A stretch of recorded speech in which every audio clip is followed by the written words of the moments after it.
자, 한스의 로마서 이렇게 보고 있는데 오늘은 로마서 6장 이야기인데요.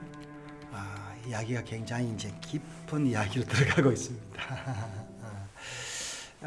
이게 이제 그리스도와 함께 그리스도와 죽고 산다 이제 이야기. 자, 우리 본문 읽으면서 한번 볼까요?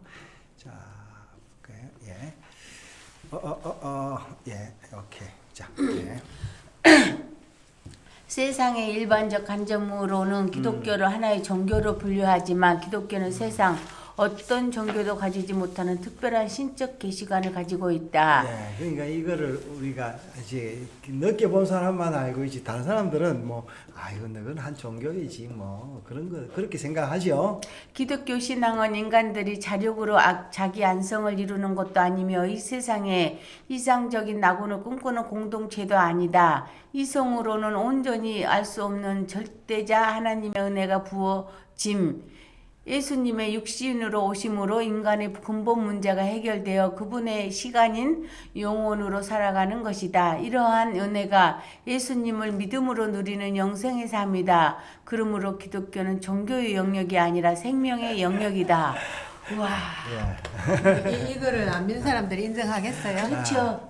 인정 안 하겠죠. 인정 안 이게 하죠. 이제 생명의 영역이다라는 게 이제 짚히지가 않는 거죠. 종교의 영역은 예. 보이는 영역이니까. 네. 기독교는 예수를 믿음으로 구원을 얻고 영생을 누리는 구원관을 가지고 있다. 이러한 신앙관을 따라 자신이 예수 믿는다고 고백하기도 하고 또 타인에게 예수 믿으라고 전하기도 한다. 그러면 과연 예수 믿는다? 우리 아침에 이야기했는데 네. 그렇죠?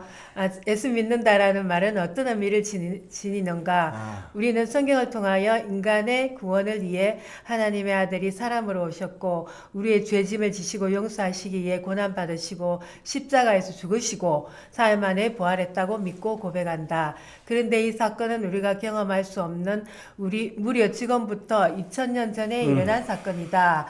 그리고 대다수 그리스도인은 예수라는 분을 직간접으로 잘 알지 못할 것이며 어떠한 연결고리도 가지고 있지 않다. 로마 교회도 지금 우리가 느끼는 시간과 공간의 차이보다도 훨씬 적겠지만 로마 교회도 동일한 어색함이 있었을 것이다. 물론 사도 바울도 마찬가지이다. 그도 예수의 십자가의 현장을 경험하지 못했으며 오히려 자신이 가지고 있었던 율법관을 따라 이 신앙을 가진 성도들을 핍박하러 가다가 다메섹 길가에서 은혜로 영원의 예수를 만나게 되었다. 오늘의 교회와 성도도 이러한 은혜의 임하심으로 자신의 죄인된 모습을 발견하고 하나님의 의이신 예수 그리스도를 믿음으로 영접한 것이다. 내가 예수를 믿게 된 것도 나의 어떤 결정이나 노력으로 된 것이 아니라 오직 은혜의 임하심 때문이다. 자, 이제 이거를 우리가 받아들이는 게 굉장히 어렵죠. 그렇죠. 예. 세상의 모든 현상은 어떤 원인에서 결과를 찾는 것이 일반적 법칙이다. 자, 그래서 이제 사실 우리가 이제 아이들도 나도 그래요. 내가 여기까지 온 것은 우리 어머니의 은혜가 있었다.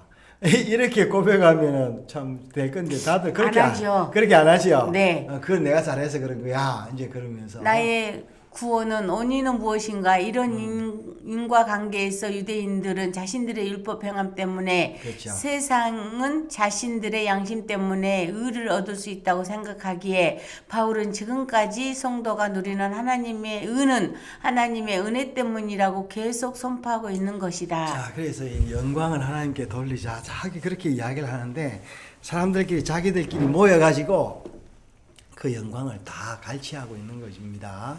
그러면 영원한 사망의 제약에서 은혜로 구원받은 성도는 어떻게 살아가야 하는가?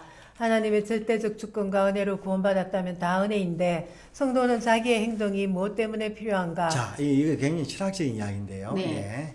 자기 마음대로 살아도 되는 것이 아닌가? 이렇게 생각하면서 또 다른 자기 의의 옷을 입을 수가 있다. 이러한 은혜와 믿음을 오해할 수 있는 현상에 대하여 바울은 자신을 구원하신 그 예수와 합하여 세례를 받고 그의 죽음과 함께 세례받았다고 증거하고 있다.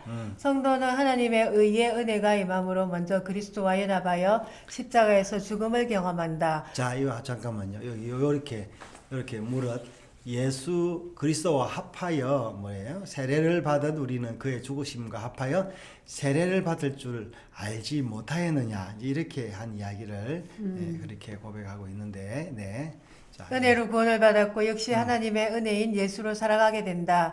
예수님께서 십자가에서 우리의 죄를 위하여 단번에 죽으심으로 우리의 옛사람이 십자가에서 함께 못 박혀 죽었고 예수님이 살아나심으로 죽었던 우리가 죄에서 벗어나 의롭게 되었다. 하나님의 은혜로 허물과 죄로 죽었던 우리가 살림을 받았다. 그러므로 우리가 체험하는 은혜의 열매는 나는 원래 죄로 죽었던 자라는 것을 아는 것이고 또한 이 영원히 죽었던 자리에서 다시 살아나게 되었다는 것이다.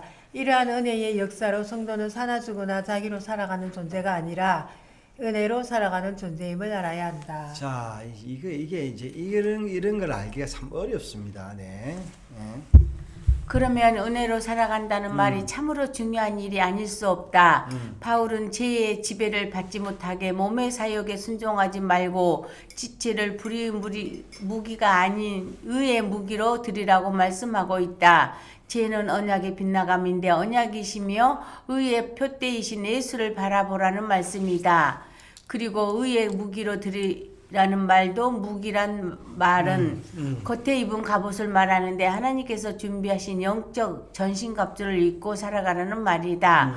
성도들은 불의의 무기인 자기가 만든 옷으로 살아가서는 하나님의 의를 따를 수가 없다. 자, 그래서 이제 우리가 대부분 다 이게 교회 다니는 사람들은 무슨 옷을 입고 있습니까?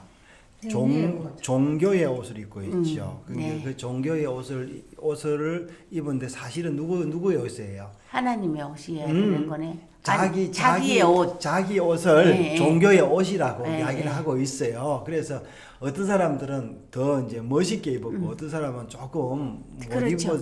입었어요. 어떤 사람은 착각하죠. 자기 게 아니고 하나님의 옷이다. 예, 예. 그러니까 성경을 백독한 사람 그렇죠. 뭐 이런 거. 예, 벽독하고 필독을 몇 번 했다라고 막 목사, 하죠. 장로, 뭐 예. 건사 뭐 이런 거예요. 예, 예. 자, 그래서요. 하나님의 말씀을 자기 마음대로 해석하고 자기의 기준으로 살아가는 것이 사욕을 따르는 불의 무기로 살아가는 것이다. 하나님의 은혜로 살아간다면 우리의 삶 속에 의의 옷을 입은 예수의 향기가 나야 한다. 자, 그래서 이제 대부분 사람들 다 누구의 옷이냐면은 그 교회가 지향하는 종교의 옷이 있어요. 그러면서 그 교회 간판은 누구예요? 예수가 아니라 네. 누구예요? 담임 목사시요. 담임 목사가 우리 목사님 설교 한번 들어봐라. 뭐 인품이 이렇게 좋고 뭐 어쩌고 저쩌고 뭐 그런 거죠. 네. 오직 하나님의 은혜인 예수만 필요하다는 고백이 심령이 가난한 사람들이요 죄악을 두려워하고 유월절 어린 양 예수를 고백하는 삶이 애통하는 사람이다. 이것이 은혜 아래에 있는 성도의 고백이다. 자, 그러니까 뭡니까? 예수만 필요하니까 어떻게 예수를 알아야 되는 거예요. 근데 예수를 알지를 안 하려고 하잖아요.